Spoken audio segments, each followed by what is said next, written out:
Muy bien, continuamos en este 24 de marzo, fecha especial por supuesto, y venimos compartiendo con todos ustedes notas, testimonios, consultas, debate, ¿por qué no también en esta fecha especial que hace algún tiempo esta parte se ha transformado en una jornada de reflexión, más allá de un feriado, más allá de una decisión de un ejecutivo, y ustedes saben bien que envió al Congreso para que se apruebe este tipo de fechas y estas conmemoraciones. Nosotros en este caso vamos a saludar a Cristian Jurado, un referente por supuesto en la provincia de San Juan del Frente de Izquierda, ex candidato también de este frente a lo largo de la historia, en cada uno de los procesos electorales, trabajando para este sector. Cristian, bienvenido y muchas gracias por aceptar nuestra invitación. Gracias por la invitación, por este día tan especial. Sí, señor. Cristian, en privado creo que te decía, por supuesto que el sector en el que vos militás, has venido militando seguramente desde muy joven, aún sos joven, tuvo su protagonismo a lo largo de la historia y tal vez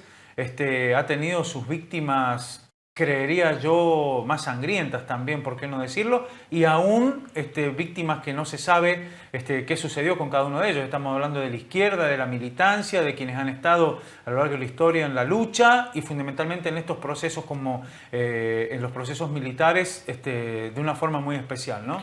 Y así lo han aprendido ustedes también, seguro, ¿no? Sí, para mí es interesante lo que marcás porque siempre se ha querido mostrar como que solamente el peronismo es el que tuvo desaparecidos nada más, el sector político, pero para nosotros el 76 y la dictadura comenzó antes de esa fecha, porque desde nuestro punto de vista la AAA fue un ensayo general para la forma de represión que hubo después en el 76. De hecho. Y nosotros, justamente, nuestra corriente tiene asesinados por la AAA.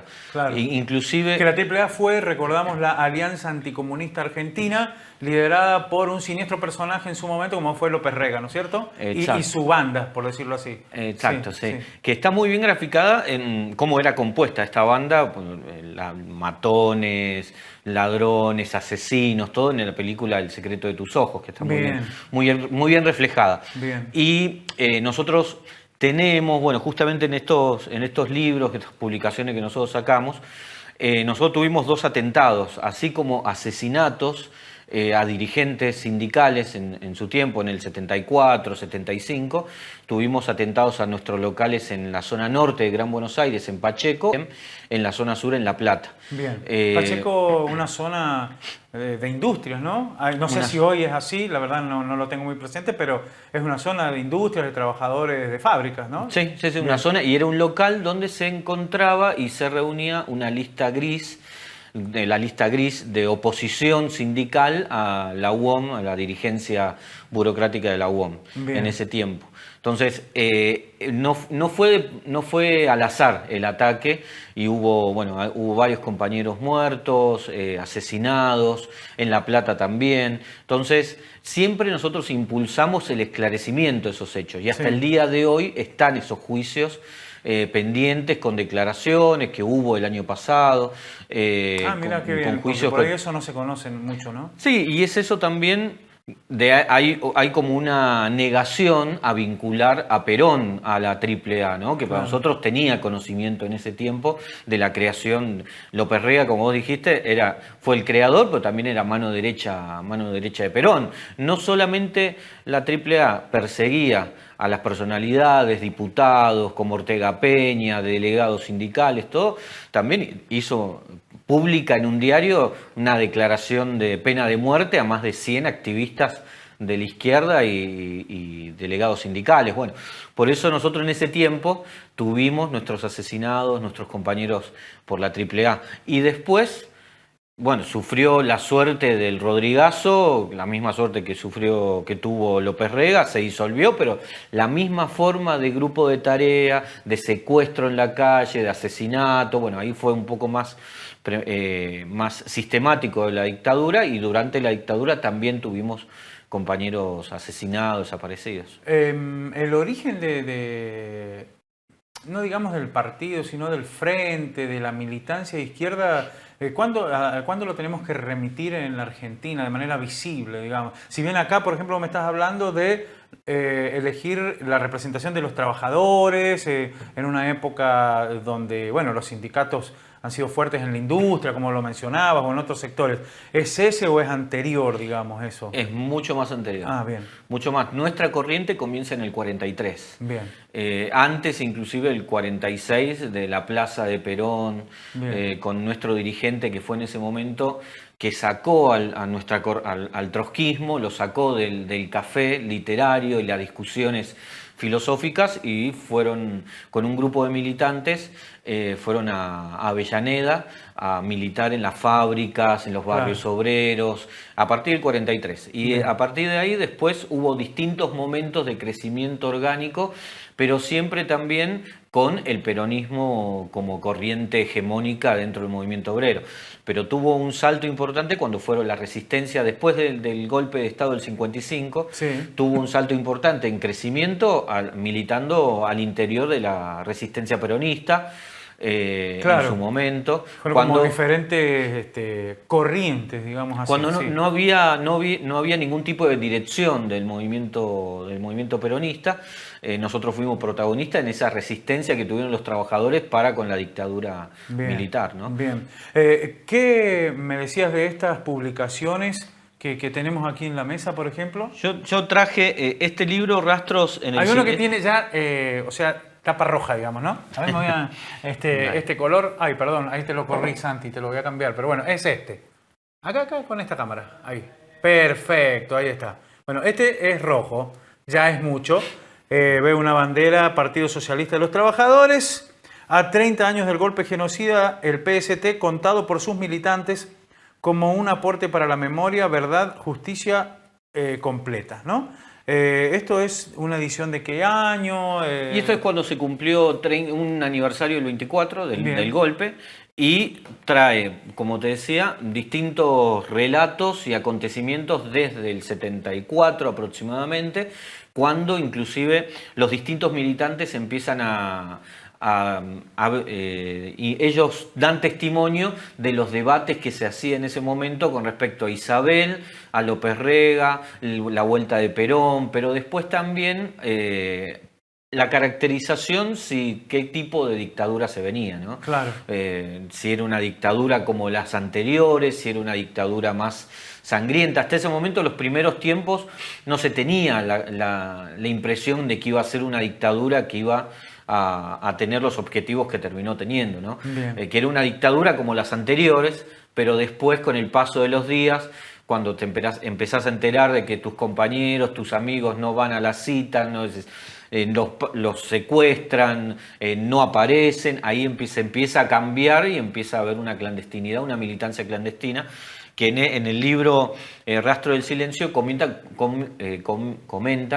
cómo era esa militancia clandestina también, ¿no? Con periódicos que se pasaban, o informes partidarios que se pasaban en los paquetes de cigarrillos, en los paquetes de yerba. O sea, la militancia nuestra, a pesar de la dictadura militar y de las instancias represivas que había, nunca dejó de existir. Siempre los organismos se reunían, los militantes hacían sus actividades, hubo congresos del PST, que ese era nuestro nombre en ese tiempo, y seguía militando, ¿no? Seguía existiendo una vida política en el partido. Bien, y el otro es, obviamente, en referencia a derechos humanos, desaparecidos, 30.400, Derechos Humanos y Diversidad, de Pablo Vasco.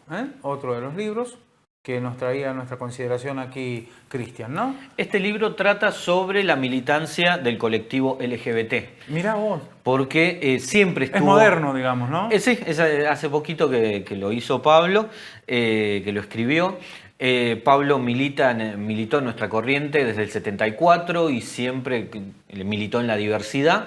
Y bueno, el libro es muy interesante porque es un aspecto de la militancia de izquierda que por lo general se trató menos, hubo menos trabajo de investigación. Claro. Y sin embargo, la federación... Salió un poco a la luz, digamos, ¿no? Claro. Y sin embargo, el colectivo LGBT militó, hizo sus congresos, fue perseguido por la dictadura, tuvo asesinatos y por los distintos datos, información que se fueron recabando, son aproximadamente 400.000. Perfecto. 400, no, 400. 400. Sí. Perfecto. Por eso es 3.400 Sí. el título del Bien. libro. En la izquierda, bueno, en ese momento, como otras, digamos, corrientes políticas o de resistencia, como quiera llamársele, trabajando bajo la presión o creciendo, intentando crecer seguramente. ¿Y cuándo ve la luz? ¿En el 83 o en esa etapa previa, antes? Bueno, igual que el resto de los partidos políticos, ¿cómo fue eso? Mira, hay una anécdota muy, muy buena de compañeros que militaban en ese tiempo en la facultad de medicina, en las facultades, Sí. y que el hecho de Malvinas y la solidaridad masiva de la población con los soldados hace que los centros de estudiantes, que estaban muy tabicados, Claro. que no se podía trabajar, que había inclusive complicidad entre las autoridades de las facultades con los militares y no dejaban que haya actividad política.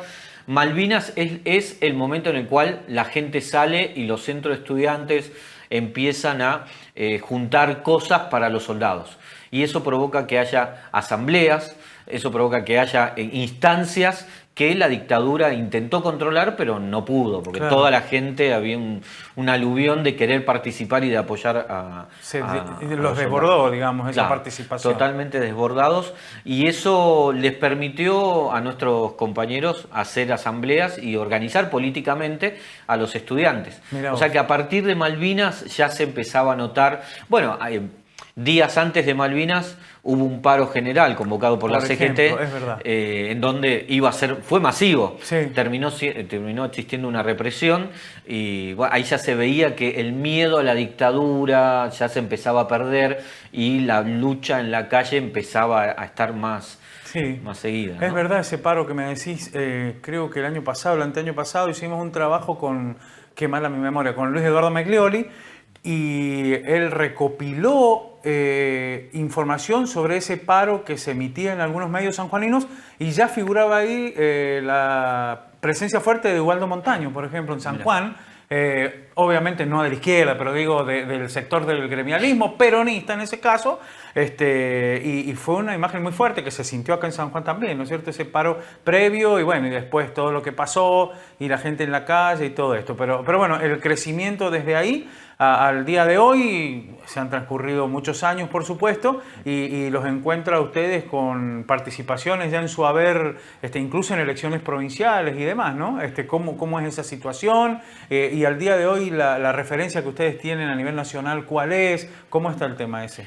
Yo siempre digo que nosotros podemos militar, inclusive puede haber en nuestra militancia en las facultades, es con una mesa, con banderas, con estos libros, con periódicos, gracias a esa militancia que hubo en ese tiempo, Claro. ¿no? Y a la resistencia que significó haber podido soportar la persecución, la represión estatal, todo. Hoy vivimos 59 años de democracia, que no es menor, ¿Qué te parece? 59 años, en donde los militares la pensaron en algún momento en el 2001, Sí. de volver a sacar los tanques, pero no estaba el clima político como para ellos, y tampoco hasta el día de hoy hay clima político para que los militares intervengan en la vida política, digamos, puedan hacer otro golpe de Estado. Es más, Bullrich amenazó, dijo como que había un golpe de Estado y Claro, no, nadie es se mucho lo creyó. definir, claro, es mucho definir con esas palabras, más para los argentinos que toman en serio la situación, ¿no? Definirlo así. Bueno, y justamente me das pie para otra consulta que había notado acá, sobre, si se quiere denominar de esta manera, el aparato represivo del Estado No. ante expresiones, que me parece que es un tema que hoy 2025 está como otra vez muy en el tapete y muy a consideración de la gente. Lo estamos viendo con estas marchas que hay sucesivamente los miércoles. ¿Cómo ha evolucionado, cómo ha involucionado para vos según esta situación que vivimos hoy? No sé, y me imagino en el 83, 84, cuando después cayó Alfonsín, 2001. 2025, ¿qué se nota? Como que hay, yo me parece, no sé, tal vez acá meto también algo de lo que pienso, como que hay sectores de la población que están volviendo a decir que sí, que quieren ese tipo de expresiones u órdenes de autoridades en la calle, ¿no? Es preocupante por ahí, me parece también. Sí, hubo un sector de la política, la mayoría de la política tradicional, Sí. que desde el 83 en adelante siempre trató de cuidar a los militares. Siempre hubo una presión popular para tratar de llegar a la verdad, de poner en la cárcel a los genocidas, de saber qué pasó con los nietos desaparecidos, a dónde estuvieron los desaparecidos, dónde quedaron. Y por ese raconto histórico que vos hiciste, las leyes de obediencia debida y punto final, los juicios a los militares, el indulto de Menem, después vinieron los juicios más por presión, ¿no? Porque nosotros, a mí me parece que la época del kirchnerismo fue una época desaprovechada, hasta incluso en el área de derechos humanos, ¿no? Porque hoy charlando con algunos compañeros, compañeras del campo nacional y popular, siempre dicen, bueno, Néstor bajó los cuadros, Sí. ¿no? Pero fue más una acción simbólica, Claro. porque después los juicios, estos juicios de la AAA, después hay varios juicios, por ejemplo, hay juicios que están pendientes todavía acá en San Juan. Hoy podemos ver inclusive a genocidas festejando sus aniversarios de casamiento Sí, con es grandes verdad. actores que tuvieron una época, tuvieron un protagonismo avalando la dictadura en ese momento, como Palito Ortega. Y gente relacionada con ellos directamente que tiene interacción muy importante con el oficialismo.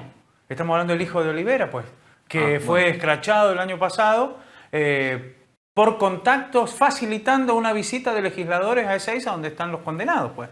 Por ejemplo, ¿no? Bueno. A eso me refería, o sea, es como que hay sectores que reeditan eso que vos estás diciendo. Sí. De los 90, de los 87, no sé, y ahora del 2025, ¿no? Un lado es la búsqueda de la verdad, Sí. ¿no? Y al no avanzar en la búsqueda de la verdad, hay sectores que vuelven, bueno, como le pasó con La Libertad Avanza, que fueron a ver a los Exacto. represores y los querían sacar. Bueno, la gente se enteró de eso y tuvieron que negar, hasta hay reservas democráticas, porque nadie terminó de decir este proyecto es mío, porque si no iba a quedar Exacto, muy mal, pegado, como muy se mal, dice, sí. a defender a los genocidas. Pero también en el orden del... o sea, Que en ese caso la idea era, digo, porque por ahí la gente no está muy al tanto, era, porque son personas mayores, Claro. pueden volver a su casa. Total, Claro. tiene más de 70 años, ¿qué problema va a haber? Y la realidad es que siendo delitos de lesa humanidad y las características de las condenas, no pueden volver a su casa. Total, Es así, totalmente. ¿no? Pero a esto estuvieron de presentar ese proyecto que vos decís, que ahora no es de nadie, No, pero no. que fue de un grupo, parece. O sea, nunca nos llegamos a enterar. Y la prensa... se puede cuestionar mucho, pero fue la que sacó a la luz todo esto, por filtraciones, por lo que se da. Totalmente. Yo considero que hay muchos cómplices en el aparato político, en los partidos tradicionales, ¿no? El rol que jugó la UCR, el PJ, siempre tratando de no llegar a la verdad. Por lo menos la dirigencia, ¿no? Otra cosa que yo siempre me parece diferenciar es la militancia de base, que tuvo sus desaparecidos, todo, pero inclusive hubo complicidad de los dirigentes sindicales también, que muchos de los Hay varias dirigentes historias, sindicales ¿no? Sí. sobrevivieron a la dictadura y hicieron acuerdo, todo. Sí. Y otra cosa es el aparato represivo, que vos decías Sí. también, que no se desmanteló completamente, porque en las escuelas policiales aún hay cuadros que vienen de la dictadura, cuadros políticos, que bajan sus enseñanzas y que tratan de armar una policía que está totalmente separada de la población, que es más, mira por encima a la población como para prepararse y ponerse en una ubicación para que puedan reprimir como reprimieron la otra vez. Sí, por ¿no? eso. A eso me refería. O sea, la presencia, no digo masiva, pero numerosa en la calle, a veces hasta hoy es avalada. Y es entendida muchas veces como una provocación a que exista lo que existe después. Obviamente, si pones 500, 600 policías ante 500, 1000 personas, va a haber una rispidez en algún momento y se va a generar lo que nadie quiere que se genere, ¿no? El espionaje, ¿no? El código X que se hizo con el kirchnerismo, el proyecto X, pero además en el cotidiano la policía tiene el poder, por ejemplo, a los pibes, cuando apenas cumplí, yo siempre le digo a mis estudiantes, cumplen 18 años y pareciera ser que ese es un poder para que la policía te pueda... Claro. Es por Llevar por averiguación de antecedentes. Y dejarte un par de horas en el calabozo, sí. Pues soltar. Entonces, hay cosas que eran de ese tiempo que aún persisten en las fuerzas. Por eso pensamos que se tiene que desmantelar completamente el aparato represivo, que se tiene que cortar esa verticalidad, que los comisarios tienen que ser elegidos por la gente, o sea que en vez de cada Esa comisario... idea, o sea, es una utopía, yo te lo digo, o sea, vos podés pensar y defenderla, es medio utópico también, ¿o no? Para mí, sí, ni a los jueces, bueno, a los jueces relativamente también los elige el político que la gente votó, me parece, pero eso siempre se ha cuestionado, el sistema de elección y demás, pero ya un comisario me parece que es apostar fuerte a eso también, ¿no? Siempre el comisario está relacionado al poder de turno. Por supuesto. Si vos vas a puede tener mérito, pero si no tiene una decisión política de que ocupe tal o cual lugar, no la va a ocupar, seguro. En los últimos tiempos la corrupción policial es moneda corriente. En la policía, inclusive vas a cualquier barrio y la gente sabe a dónde está el desarmadero, a dónde venden la droga, a dónde están las zonas liberadas, y la policía es la que permite todo eso. Hay muchos casos en donde los adolescentes robaban para la policía, dejaban la zona liberada y robaban para después vender, para dárselo, y si el pibe no se negaba a robar para la policía, lo terminaba matando. Como hubo varios casos así. Entonces, ¿cómo democratizamos un aparato represivo que está muy atado al poder político? Pensamos que se tiene que involucrar la gente, que tiene que haber un control social sobre el aparato policial. Y el comisario, una comisaría, rendirle cuentas al barrio en vez de rendirle cuentas al narco, a los grandes, ¿no? Porque siempre terminan agarrando al perejil y los grandes... que hace menudeo, ese tipo de cosas. Claro. Bueno, Cristian, la verdad muy interesante y reafirmar, obviamente, que más allá de toda esta problemática, que vamos a tardar seguro, tal vez no veamos nosotros las soluciones o que se imponga lo que pueda ser ideal según el punto de vista para la gente. El sistema democrático siempre es fuerte y en Argentina lo ha demostrado y ojalá siga siendo así, ¿no es cierto? Por supuesto. Ojalá siga siendo así y hay actores que se repiten, disculpate. El FMI era uno, que Rodolfo Walsh había anunciado cuál era el objetivo y ahora sigue estando el objetivo del FMI. Con este último acuerdo que se hizo y que para nosotros va a tener el mismo objetivo que decía Rodolfo Walsh en el 77, ahora también se repite. Por eso es muy importante que no se pierda la memoria, que se siga festejando, que se siga conmemorando, es un día de lucha, lo que pasó en el 24 y la actualidad que tiene con el día de hoy. En este caso, el 24 de marzo plantearon estar todos juntos, acá en San Juan también, ¿no? Eso es lindo, contar esa convocatoria como para ir cerrando. Sí. Ese es un dato importante porque el momento de tener un gobierno de este estilo, ¿no? De derecha, de ultraderecha, que se referencia en otro sector a nivel mundial y que es negacionista, que pone la discusión de los 30.000, del rol y defienda a la policía, a las Fuerzas Armadas, este momento amerita, o sea, creo que es muy importante mantener la unidad de todos los sectores, ¿no? Más allá de las diferencias que podamos tener. Claro. Entonces se logró conformar una mesa de derechos humanos de la provincia, en la cual hay una diversidad importantísima de ideologías y de miradas sobre el país y el mundo, pero pudimos organizar una misma marcha, que se lean dos documentos. Bien. Eso es muy importante, ¿no? En donde se puedan ver todas las distintas miradas, pero sí manteniendo una misma unidad, diciéndole a este gobierno que fueron 30.400 y que fue un genocidio. ¿Hoy existe el organismo de derechos humanos en el gobierno nacional? No, ¿no? No existe. Bueno. No existe. Es más, quiere avanzar. Por eso el día jueves pasado hicimos una radio abierta en la ex legislatura, claro, como para contraponer esta idea que tiene el gobierno de borrar todos los centros clandestinos, como que esto no pasó, claro, los centros de la memoria, que la gente no tenga contacto con estos lugares en donde pasó y fue evidencia concreta, ¿no? Entonces, por eso hicimos esta acción para recordar a la gente que en San Juan también hubo centro clandestino, Tal ¿no? cual. Y hay muchos más. Y hay juicios por resolver también, seguramente. Muchísimas gracias, Cristian. Gracias. Nosotros continuamos con nuestra programación. Muchas gracias.